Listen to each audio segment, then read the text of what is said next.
സാമൂഹ്യ മാധ്യമങ്ങളൊക്കെ വലിയ രീതിയിൽ സ്ത്രീകളെ അപലപിക്കാനും വളരെ മോശമായ രീതിയിലുള്ള കമൻറ്റുകളിലൂടെ അശ്ലീല പരാമർശങ്ങളിലൂടെയൊക്കെ സ്ത്രീവിരുദ്ധമായ നിലയിൽ ഉപയോഗിക്കാനുമുള്ള ഒരു ഇടങ്ങളായിട്ട് പലരും തെറ്റിദ്ധരിക്കുന്നുണ്ട്. അതുകൊണ്ട് അത്തരം പ്രസ്താവനകൾക്കെതിരായിട്ട് നിയമപരമായ നടപടികൾ സ്വീകരിക്കുന്നു എന്നുള്ളത് വളരെ ശരിയായ കാര്യമാണ് എന്നെനിക്ക് തോന്നുന്നു. ഒരുപക്ഷെ സമൂഹത്തിൻ്റെ അവബോധത്തിൽ പൊതുബോധത്തിൽ മാറ്റം സൃഷ്ടിക്കാൻ അതുകൊണ്ട് സാധിച്ചേക്കാം. യഥാർത്ഥത്തിൽ സ്ത്രീകളും മനുഷ്യരല്ലേ.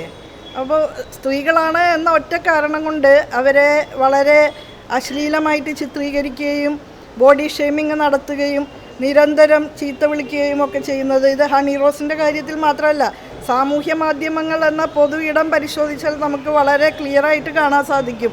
സ്ത്രീകളാണെങ്കിൽ ഏത് നേതൃത്വപരമായ പങ്കുവഹിക്കുന്നവരായിക്കോട്ടെ അവരെ ഇകഴ്ത്തി കാണിക്കുന്ന തരത്തിലുള്ള മോശപ്പെട്ട കമൻറ്റുകൾ വ്യാപകമായിട്ട് നമുക്ക് കാണാൻ സാധിക്കും.